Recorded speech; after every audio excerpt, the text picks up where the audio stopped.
Okay, hello everyone. आज हम start करेंगे lecture which is based on units and measurements. Units and measurement class 11th में आपके syllabus में है, जिसे आपको पढ़ना है। अब सवाल आता है कि जो हमारा टॉपिक है यूनिट्स एंड मेजरमेंट्स, ये क्यों लिया गया, क्यों ये हमारे सिलेबस में है, और क्या होता है यूनिट्स, क्या होती है मेजरमेंट, क्यों हमें इसकी रिक्वायरमेंट पड़ती है। ठीक है, फिर कैसे कैसे हम मेजरमेंट करते हैं, किन चीज़ों की हमें मेजरमेंट के लिए क्या क्या हमें केयरफुल होना चाहिए, क्या चीज़ हमें ध्यान में रखना चाहिए। ठीक है, क्या उससे क्या क्या एरर आ सकती है जब भी हम मेजरमेंट करते हैं। इन चारों चीज़ों के बारे में, इन सारी चीज़ों के बारे में हम डिटेल में स्टडी करेंगे। यूनिट्स एंड मेजरमेंट, ठीक है। में सबसे पहली टॉपिक जो आती है, जो सबसे पहले हमें पता होना चाहिए कि फिजिकल क्वांटिटी क्या होती है। जो सबसे पहले हमें पता होना चाहिए कि व्हाट इज फिजिकल क्वांटिटी। तो फिजिकल क्वांटिटी क्या होती है कि ए quantity which can be measured by which various physical happening can be explained and expressed in form of law is called physical quantity. For example length, mass, time, force etcetera. कहने का मतलब क्या है, physical quantity, देखिए ऐसे आपके पास कई सारी क्वांटिटीज़ हैं आपके नेचर में, जिसमें से आप कुछ को मेजर कर सकते हैं, कुछ क्वांटिटीज़ ऐसी हैं जिनको आप मेजर नहीं कर सकते हैं। जैसे अगर बात की जाए आपका, जैसे लेंथ, तो हम देखते हैं कि हम लेंथ को मेजर करते हैं। जैसे लेंथ को भी मेजर हम कई तरीके से करते हैं। हमने देखा होगा, हम कपड़े की दुकान पे जब पहले जाते थे तो वो हमें ऐसे मेजर करता था कि अपने हैंड से मेजर करता था, 1 हाथ 2 हाथ। ठीक है, हम उससे कहते थे तो वो 10 हाथ मेजर करके देता था। कुछ लोग गांव में ज़मीन को आप देखते होंगे कि ज़मीन का मेजरमेंट करते थे, तो उसके लिए एक बड़ी सी लकड़ी रखते थे जिसे वो लट्ठा बोलते थे, लट्ठा। और इस लट्ठे से ज़मीन को मेजर करते थे कि 1 लट्ठा 2 लट्ठा 3 लट्ठा कितने हैं। ठीक है, सबके अपने अपने मेजर करने के शुरुआत में तरीके थे। ये बहुत समय पहले, आज के बारे में मैं बात नहीं कर रहा हूँ। आज तो आपके पास कई सारे इंस्ट्रूमेंट हैं जिनके द्वारा आप मेजरमेंट कर सकते हैं। लेकिन जब आप पुराने समय की बात करें तो पुराने समय में इस तरह से लोग मेजर करते थे। कोई अपने हाथ से मेजर करता था कि 1 हाथ 2 हाथ 3 हाथ।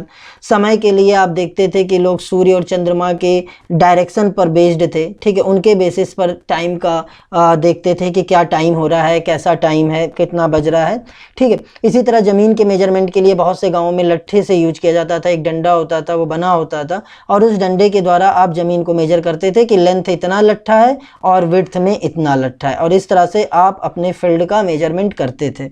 ठीक है, तो ऐसे कई सारी चीज़ें थी जिनका आप मेजरमेंट कर सकते थे। ठीक है, तो ऐसी कोई भी क्वांटिटी जिसका आप मेजरमेंट कर सकते हैं, ठीक है, और वो नेचर ऑफ फिजिक्स को फॉलो करती है, नेचर में फिजिक्स के सारे लॉ को फॉलो करती है। कहने का मतलब ये कि अगर आप उसे मेजरमेंट कर पा रहे हैं यानी वो फिजिक्स लॉ को फॉलो कर रहा है। ठीक है, तो वो आपका फिजिकल क्वांटिटी होगा। लेकिन कुछ चीज़ें ऐसी भी हैं जिनको आप मेजर नहीं कर सकते, जैसे दुखी होना, सारो। ठीक है, आज आप दुखी हैं, आपके अंदर कोई दुख है, तो आपसे किसी ने पूछा कि आप कितना दुखी हैं, तो आप उससे बस इतना बता सकते हैं कि आज मैं बहुत दुखी हूँ। लेकिन ये नहीं बता सकते, उसकी कोई क्वांटिटी आप नहीं बता सकते कि आपके अंदर कितना दुख है। इसी तरह से अगर बात की जाए हैप्पीनेस की, ये भी नेचर में है। देखिए, सारो भी आपके नेचर में है, हैप्पीनेस भी आपके नेचर में है, और लेंथ भी आपके नेचर में है, मास भी आपके नेचर में है। ठीक है, लेंथ भी आपके नेचर में है, मास भी आपके नेचर में है, सारो भी आपके नेचर में है, हैप्पीनेस भी आपके नेचर में है। लेकिन नेचर की वो चीज़ जिनको आप मेजर कर सकते हैं उन्हें हम बोलते हैं फिजिकल क्वांटिटी। नेचर की वो चीज़ जिनको आप मेजर कर सकते हैं उन्हें हम बोलते हैं फिजिकल क्वांटिटी। ठीक है, और नेचर में कुछ चीज़ ऐसी हैं जिनको आप करेक्ट मेजर नहीं कर सकते, जैसे सारो का एग्जैक्ट मेजरमेंट आप नहीं बता सकते क्या है। ठीक है, बस आप इतना बता सकते हैं कि हाँ मैं आज बहुत दुखी हूँ। कोई खुश है, आपने उससे पूछा कि तुम आज कितना खुश हो, तो वो ये बता सकता है कि आज मैं बहुत खुश हूँ।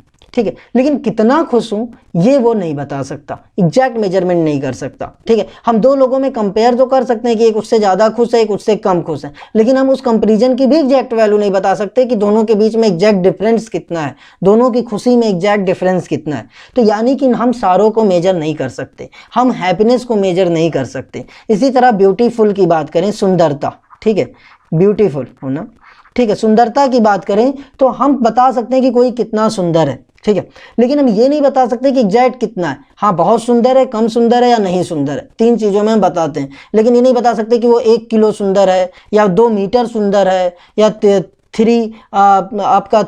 रेडियन सुंदर है, ऐसा कुछ नहीं बता सकते। ठीक है, हमारे पास मेजर करने के लिए कोई पार्टिकुलर डेटा नहीं है, कोई पार्टिकुलर टूल्स इंस्ट्रूमेंट नहीं है जिसके द्वारा हम सारो, हैप्पीनेस या ब्यूटीफुल को अभी तक मेजर कर सकते हैं। अभी तक हमारे पास ऐसा कोई टूल नहीं है। हमारे पास अभी तक टूल जो है जो कि हम नेचर में मेजर कर सकते हैं वो हमारे पास है लेंथ, मास, टाइम। बहुत पुराने समय में जो लोग मेजर करते थे वो यही चीज़ मेजर करते थे। 3 चीज़ मेजर करने का उनके पास तरीका था। एक तो लेंथ था, लेंथ के लिए वो लट्ठा जैसा भी था, लट्ठा अपने हाथ का यूज कर लेते थे लट्ठे का। ठीक है, उन्हें एग्जैक्ट मेजरमेंट नहीं मिल पाता था। पता चला किसी की लाठी बड़ी है तो वो ज़्यादा ज़मीन कब्जा कर लेगा, कर देगा, यही वाला। कोई स्टैंडर्डाइजेशन नहीं है, क्योंकि कोई अपना हाथ है, अपने बच्चे को ले गया, कहा लो 10 हाथ नाप दो, तो उसका बच्चा 10 हाथ नापा तो जाहिर सी बात है कि जो भी चीज़ वो आपको मेजर करके देगा उसकी लेंथ छोटी होगी। कोई अपने घर से बहुत बड़ा आदमी लेके गया जिसका हाथ बहुत बड़ा है, वो अपने हाथ से मेजर किया तो पता चला बहुत ज़्यादा लेंथ आएगी, जाहिर सी बात है क्योंकि उसका हाथ बड़ा है। तो इस तरह से कभी कोई चीज़ आप करेक्टली मेजर नहीं कर सकते थे क्योंकि आपके पास कोई स्टैंडर्डाइजेशन इंस्ट्रूमेंट नहीं था। कोई हाथ से मेजर करता था, कोई लट्ठे से मेजर करता था, बहुत तरीका था, लेकिन कुल मिला के हम मेजर करते थे। गलत ही सही, नहीं हमारे पास स्टैंडर्डाइजेशन कोई बात नहीं, लेकिन एटलीस्ट हम मेजर करते थे, लेंथ को मेजर करते थे। ऐसे मास के लिए पत्थर वगैरह बहुत लोग यूज कर लेते कि देखो हमारे यहाँ ये पत्थर है, यही पत्थर से देखा जाएगा कि कितना पत्थर हुआ। एक पत्थर 2 बार तौले तो 2 बार पत्थर, 3 पत्थर, इस तरह से वो स्टोन्स के रूप में भी मेजरमेंट करते थे मास का। ठीक है, टाइम का मेजरमेंट वो आपके सूर्य और चंद्रमा के बेसिस पर कर लेते थे। तो स्टैंडर्डाइजेशन तो नहीं था, ठीक है, करेक्ट वैल्यू हमें नहीं मिल पाती थी, लेकिन एटलीस्ट हम मेजर शुरुआत में कर लेते थे। और जो शुरुआत में हम मेजर करते थे वो केवल इतनी ही चीज़ें थी, लेंथ, मास और टाइम। इसीलिए ज़्यादातर चीज़ें जो पुरानी समय पे बस बनी वो इन्हीं के बेस्ड पर बनी, लेंथ, मास और टाइम।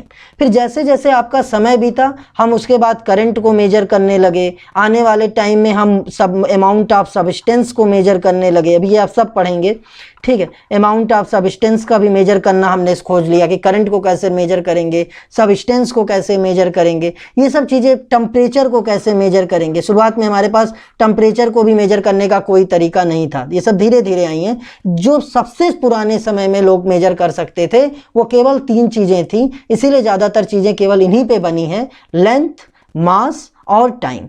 ना तो हमारे पास टेम्परेचर मेजरमेंट का कोई वो था, ना हमारे पास अमाउंट ऑफ सब्सटेंस का कोई रोल था, और ना ही हमारे पास करंट के मेजरमेंट का कोई चीज़ था। हमारे पास जो चीज़ थी, क्योंकि शुरुआत में करंट तो थी भी नहीं, ठीक है, शुरुआत में आपके पास जो एग्जिस्टेंस था शुरुआत में वो लेंथ, मास और टाइम, इन्हीं की सबसे ज़्यादा ज़रूरत पड़ती थी और इसीलिए इन्हीं को मेजर करना हमने सीखा शुरुआत में।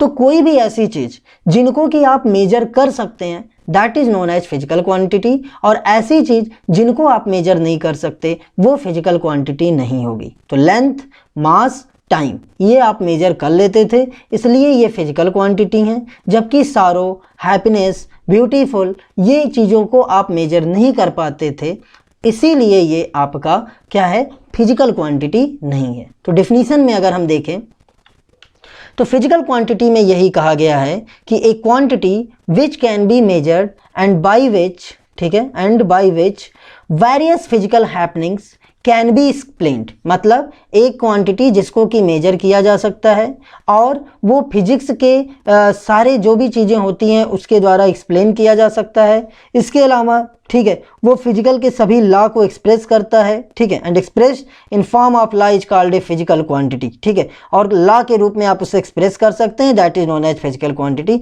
ये तो एक बड़ा डिफिनीशन है जो आपको लिखना, सिंपल आपको अगर देखा जाए तो बस यही है कि quantity that can be measured is known as physical quantity, ठीक है। और ऐसी क्वांटिटी आपकी लेंथ है, मास है, टाइम है, फोर्स को भी आप मेजर कर सकते हैं, लेकिन मैं अभी फोर्स की बात इसलिए नहीं कर रहा हूँ क्योंकि फोर्स आपके इन्हीं सब पे कहीं ना कहीं डिपेंड करता है, ठीक है। जो बेसिक चीज़ें हैं वो लेंथ, मास और टाइम है, ठीक है।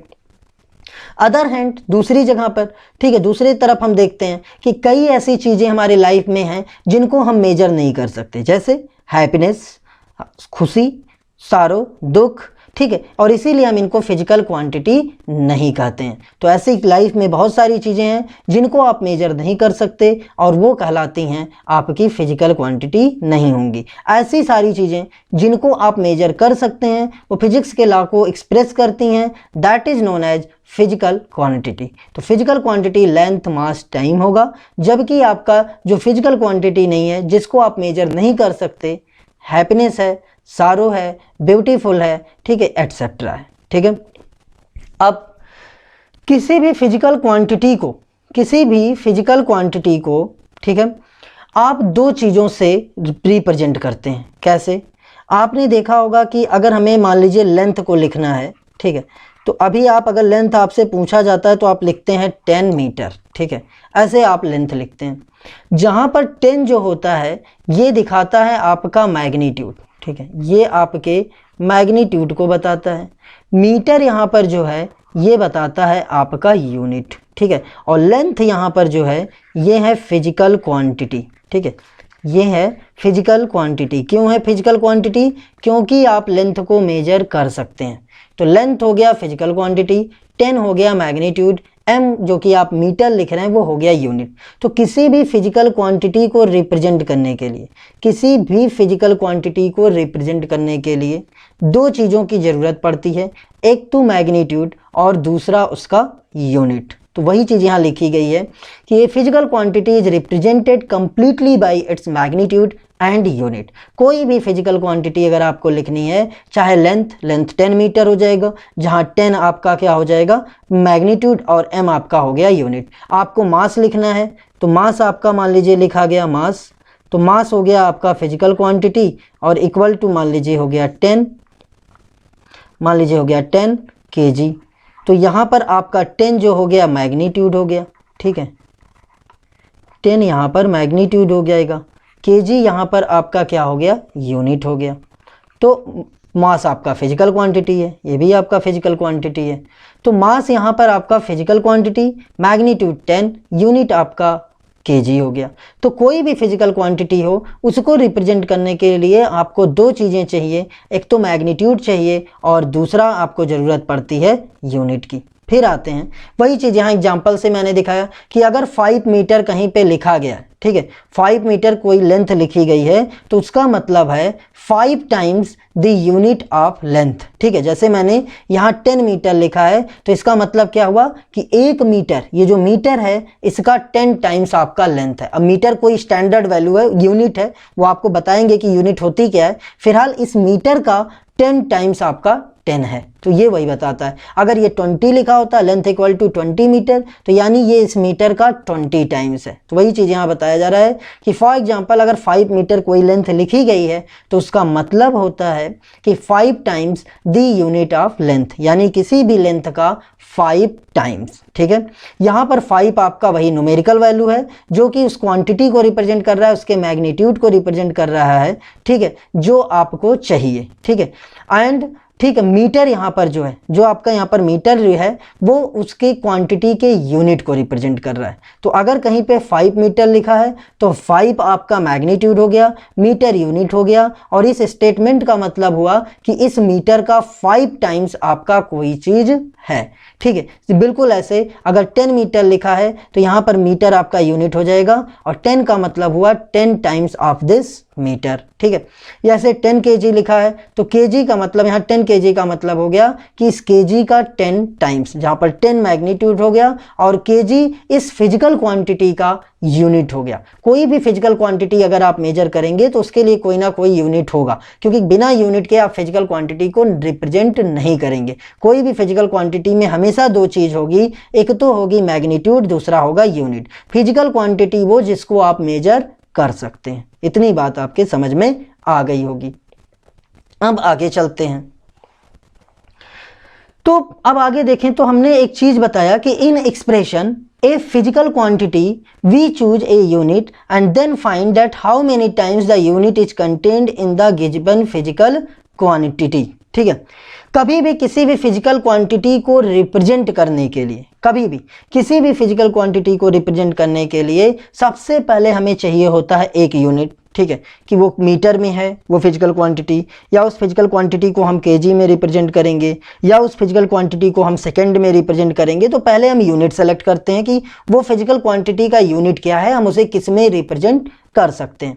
उसके बाद हम ये देखेंगे कि how many times that unit is contained in the given physical quantity. फिर हम ये देखेंगे कि उस यूनिट का कितना टाइम्स उस फिजिकल क्वांटिटी में है। मतलब सपोज करिए हमें लेंथ सेलेक्ट करना था, ये लेंथ है, तो हमने लेंथ को सेलेक्ट किया, तो हमने इसकी यूनिट को सेलेक्ट किया, हमें पता चल गया कि लेंथ का यूनिट क्या है। तो अगर आप यूनिट देखेंगे तो मीटर है, और छोटी यूनिट में आप जाएंगे तो सेंटीमीटर है, और छोटी यूनिट में जाएंगे तो मिलीमीटर है। तो पहले आप मीटर इसका यूनिट सेलेक्ट कर लेंगे, उसके बाद आप देखेंगे कि उस यूनिट का कितना टाइम्स वो फिजिकल क्वांटिटी है, 10 टाइम्स है कि 20 टाइम्स है कि 30 टाइम्स है। सपोज करिए लेंथ आपका हमने सेलेक्ट कर लिया, हमें किसी ने कहा, हमने जब चूज किया तो उसने कहा कि लेंथ जो है भैया सेंटीमीटर में है, तो मैंने सेंटीमीटर में लिख लिया।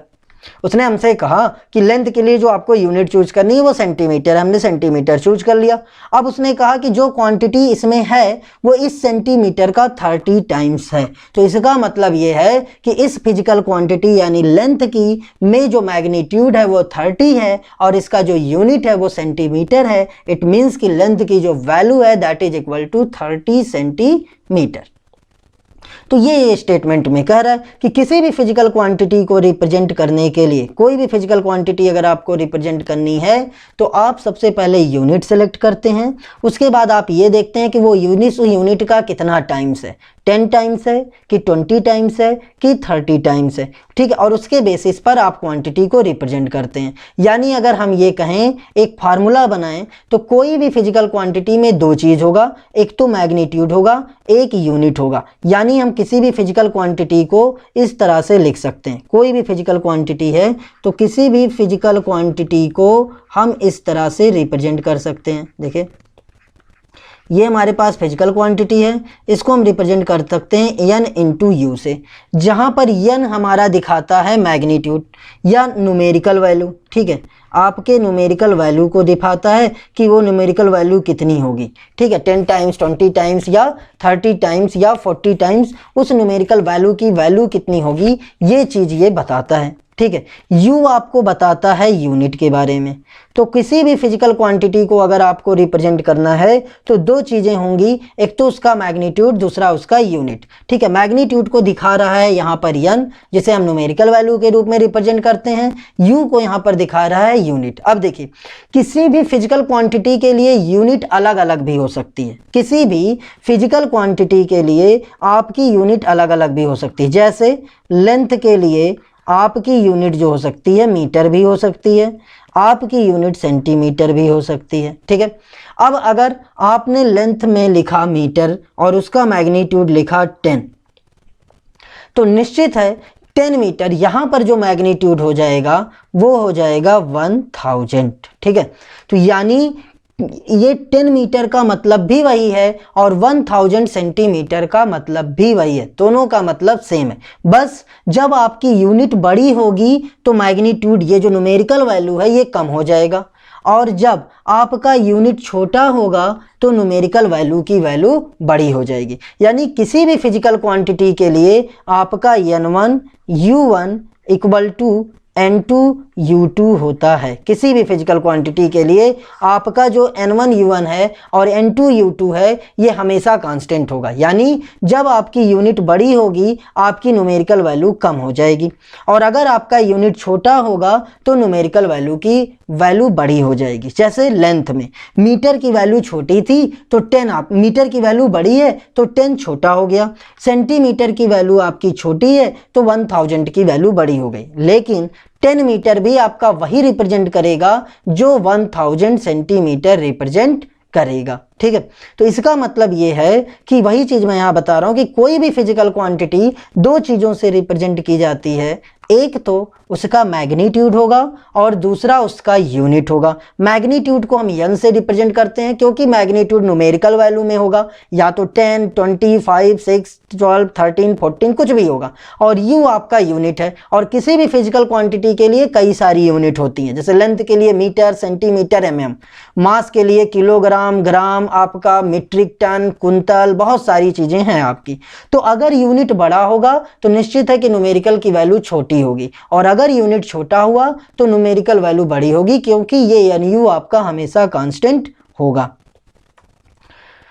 देखिए यहाँ पर यही चीज़ मैंने लिखा है कि N U equal to constant, ठीक है। ये एन यू हमेशा, यहाँ मैं फिर भी लिख दे रहा हूँ, ये एन यू जो होगा ये हमेशा आपका कांस्टेंट रहेगा, ये एन यू हमेशा कांस्टेंट रहेगा, यानी magnitude of a physical quantity and units are inversely proportional to each other. वही चीज़, larger the unit smaller will be the magnitude, जो मैंने बताया, यूनिट जितना बड़ा होगा मैग्नीट्यूड उतना छोटा होगा। जैसे अगर मैं एग्जाम्पल के लिए लिखूँ तो आप यहाँ पर लिख सकते हैं कि लेंथ, ठीक है, मान लीजिए कोई फिजिकल क्वांटिटी आपके पास लेंथ है, तो लेंथ इक्वल टू आपके पास क्या हो गया लेंथ में, मान लीजिए मीटर एक यूनिट मैंने लिया, एक यूनिट मैंने सेंटीमीटर में लिया और एक यूनिट मैंने एमएम में लिया। अब ये सारी अगर बराबर करनी है तो मान लीजिए मैंने 1 मीटर लिया, तो सेंटीमीटर में निश्चित है 100 होगा, एमएम में निश्चित है 1000 होगा। तो हम यहाँ पर देख रहे हैं कि ये आपकी जो एन है वो इंक्रीज कर रहा है। ये क्या बता रहा है आपका एन, ये n जो है वो इंक्रीज कर रहा है जैसे जैसे आपका u डिक्रीज कर रहा है। मीटर सबसे बड़ी यूनिट है, फिर सेंटीमीटर है, फिर mm है, ठीक है। तो जैसे जैसे आपकी यूनिट की वैल्यू कम होती जा रही है, आप देख रहे हैं कि आपके मैग्नीट्यूड की वैल्यू इंक्रीज कर रही है। जब मीटर था तो 1, जब सेंटीमीटर हुआ तो 100, जब mm हुआ तो 1000। तो वही ये चीज़ कह रहा है कि एन यू हमेशा कांस्टेंट होता है, या यूँ कहें कि n1 u1 equal to n2 u2 के होगा, यानी n1 u1 जो होगा वो आपका n2 v2 के होगा। यानी आपका जो nu है, इसका मतलब क्या हुआ कि nu जो है वो आपका कांस्टेंट है। इसका मतलब ये हुआ कि आपका n जो होगा वो इन्वर्सली प्रोपोर्शनल टू 1/u के होगा। यही चीज़ मैं आपको अभी तक बता रहा था कि भाई जब यूनिट बड़ी होगी तो आपका नंबर कम हो जाएगा, यही चीज़ तो मैंने बताया। यहाँ से भी आप देख सकते हैं कि जब आपकी यूनिट बड़ी हो रही है तो नंबर की वैल्यू कम हो जा रही है, और जब आपकी यूनिट छोटी होगी तो नंबर की वैल्यू ज़्यादा हो जाएगी। तो वही चीज़ हो रहा है, जब आपका मीटर छोटा हो रहा है तो 1 के, जब आपका मीटर बड़ा है 1 छोटा है, सेंटीमीटर मीटर से छोटा है तो 100 ज़्यादा हो गया, mm सेंटीमीटर से भी छोटा है तो 1000 आपका 100 से भी ज़्यादा हो गया। तो हमने इतनी चीज़ें अभी तक देखी क्या कि सबसे पहले क्या होता है फिजिकल क्वांटिटी, वो जिसको कि हम मेजर कर सकते हैं वो फिजिकल क्वांटिटी है। कोई भी फिजिकल क्वांटिटी को रिप्रेजेंट करने के लिए दो चीज़ चाहिए, एक तो उसका मैग्नीट्यूड, दूसरा उसका यूनिट, ठीक है।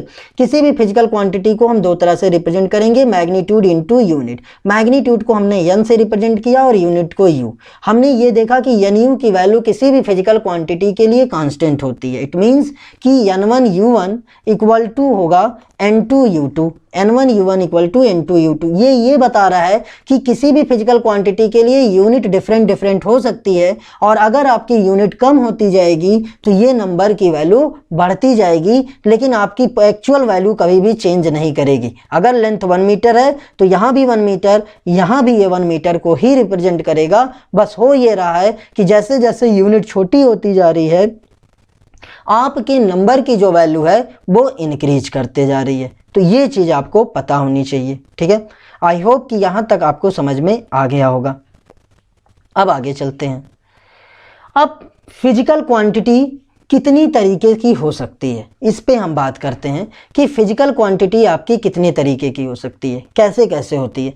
तो एक तो फिजिकल क्वांटिटी आपका रेशियो के फॉर्म में होती है, ठीक है, जिसे हम न्यूमेरिकल वैल्यू कहते हैं, ठीक है। एक जो फिजिकल क्वांटिटी आज तक आपने देखी होगी क्लास 9th 10th में, वो रेशियो के फॉर्म में देखी होगी। चूँकि ये सेम क्वांटिटी का ही रेशियो होता है इसलिए इसमें कोई यूनिट नहीं होता, सेम क्वांटिटी का रेशियो होने की वजह से इसमें कोई यूनिट नहीं होता। मतलब अगर लेंथ ऊपर है तो लेंथ ही नीचे भी होगा, अगर लेंथ न्यूमरेटर में है तो लेंथ डिनोमिनेटर में होगा, अगर मास न्यूमरेटर में है तो मास डिनोमिनेटर में होगा, अगर आपका टाइम न्यूमरेटर में है तो टाइम ही डिनोमिनेटर में होगा। कहने का मतलब ये है कि लेंथ अगर आपका ऊपर है, भाई रेशियो होने का मतलब क्या, ए अपान बी के फॉर्म में लिखा गया हो, तो अगर लेंथ ऊपर है तो लेंथ ही आपका डाउन डिनोमिनेटर में भी होगा। अगर ऐसा हो रहा है कि मास आपका टॉप पे है तो मास ही आपका डिनोमिनेटर में भी होगा। अगर ऐसा हो रहा है कि टाइम आपका न्यूमरेटर में है तो निश्चित है कि टाइम ही आपका डिनोमिनेटर में होगा। तो इसीलिए इसका कोई यूनिट नहीं होता है, क्योंकि ये सब एक दूसरे को कैंसिल कर देते हैं। तो आपने जो पहली फिजिकल क्वांटिटी देखी होगी वो रेशियो के फॉर्म में देखी होगी। इसका डिफिनीशन क्या है? When a physical quantity is a ratio of two similar quantities, it means कि अगर मास है तो मास के साथ रेशियो, ठीक है। अगर आपका लेंथ है तो लेंथ के रेशियो, अगर आपका लेंथ है तो लेंथ के साथ रेशियो, मास है तो मास के साथ रेशियो, टाइम है तो टाइम के साथ रेशियो आप लेते हैं, ठीक है। तो आपका चूंकि ये सेम क्वांटिटीज का रेशियो है, चूंकि ये सेम क्वांटिटी का रेशियो है, इसके लिए इसकी कोई भी यूनिट नहीं होती है। सेम क्वांटिटी का रेशियो होने की वजह से इसका कोई भी यूनिट नहीं होता। अब ऐसे कौन से यूनिट आपने पढ़े होंगे अभी तक? तो इसमें पहली यूनिट जो आपने पढ़ी है वो रिफ्रैक्टिव इंडेक्स पढ़ी है, ठीक है। आपने लाइट के बारे में क्लास 10th में पढ़ा होगा, रिफ्रैक्टिव इंडेक्स निकालते थे तो आप रिफ्रैक्टिव इंडेक्स का फॉर्मूला पढ़ते थे कि velocity of light in air upon velocity of light in medium, ये आपने पढ़ा था। तो देखिए velocity of light in air, velocity of light, अगर आप रिफ्रैक्टिव इंडेक्स को म्यू से रिप्रेजेंट कर रहे हैं, रिफ्रैक्टिव इंडेक्स जो है वो म्यू से रिप्रेजेंट हो रहा है, तो रिफ्रैक्टिव इंडेक्स म्यू जो होगा velocity of light, velocity of light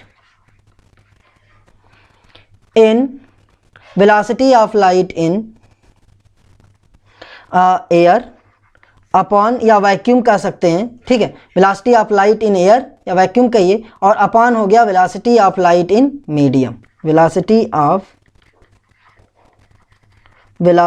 of light in medium, ठीक है। तो जो सबसे पहली क्वांटिटी होती है वो आपकी ये होती है कि वेलोसिटी ऑफ लाइट इन, अब वेलोसिटी ऊपर भी है वेलोसिटी नीचे भी है, तो जाहिर सी बात है दोनों वेलोसिटी कट जाएगा तो कभी भी यूनिट नहीं आएगा। इसीलिए आप रिफ्रैक्टिव इंडेक्स जो पढ़ते रहे होंगे 1.2, रिफ्रैक्टिव इंडेक्स आप ग्लास के लिए पढ़ते थे 4/3, इस तरह का आप पढ़े होंगे, लेकिन कभी भी आपने नहीं देखा होगा कि रिफ्रैक्टिव इंडेक्स का भी कोई यूनिट होता है, क्योंकि ये दो same quantity, same physical quantity, मतलब अगर वेलोसिटी है तो वेलोसिटी के ही रेशियो के साथ। ऐसा नहीं है कि वेलोसिटी का रेशियो आपने मास के साथ लिया है, ऐसा नहीं है कि वेलोसिटी का रेशियो आपने लेंथ के साथ लिया है। फिजिकल क्वांटिटी वो जिनको मेजर कर सकते हैं, ठीक है। तो length, mass, time, velocity, acceleration, आपका ग्रेविटी फील्ड, कुछ भी आपका है, सब जो मेजर किया जा सकता है वो फिजिकल क्वांटिटी है। वेलोसिटी भी मेजर कर सकते हैं, इसलिए आपकी फिजिकल क्वांटिटी है, लेकिन सेम तरह की फिजिकल क्वांटिटी का रेशियो ही होना चाहिए।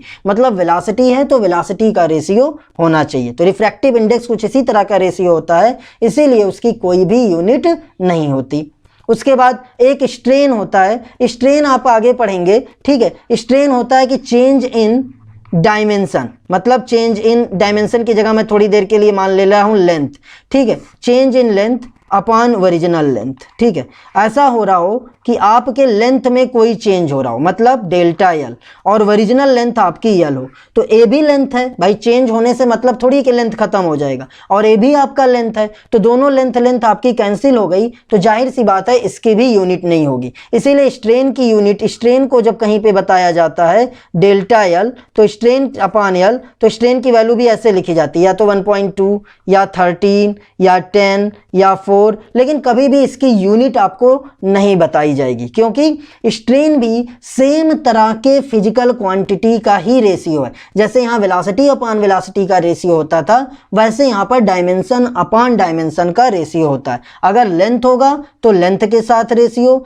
एरिया होगी तो एरिया के साथ रेशियो, वॉल्यूम होगा तो वॉल्यूम के साथ रेशियो। सपोज करिए कि मैं स्ट्रेन आपका एरिया के रिस्पेक्ट में निकाल रहा हूं, तो यही आपका जो होगा area, change in area upon original area हो जाएगा, या आपका change in volume upon original volume हो जाएगा। तो सेम तरह के फिजिकल क्वांटिटी का रेशियो होने की वजह से इसका भी कोई यूनिट नहीं होता। तो जो पहले तरह की फिजिकल क्वांटिटी होती है वो रेशियो होती है, ठीक है। ये दो सिमिलर तरह के क्वांटिटीज का रेशियो होती है, ठीक है, और इसका इसीलिए कोई यूनिट नहीं होता। ऐसे रिफ्रैक्टिव इंडेक्स हो गया, स्ट्रेन हो गया, और आप देखना चाहेंगे तो रिलेटिव डेंसिटी भी होती है। आपने क्लास 10th में रिलेटिव डेंसिटी पढ़ा होगा, ठीक है। रिलेटिव डेंसिटी का भी कोई यूनिट नहीं होता। स्पेसिफिक ग्रेविटी के बारे में पढ़ा होगा, उसका भी कोई यूनिट नहीं होता। तो ये सारी कुछ चीजें ऐसी हैं जो सेम तरह के फिजिकल क्वांटिटी का रेशियो होती हैं, इसीलिए उनका कोई यूनिट नहीं होता है, ठीक है। लेकिन इनको आप मेजर कर सकते हैं। देखिए,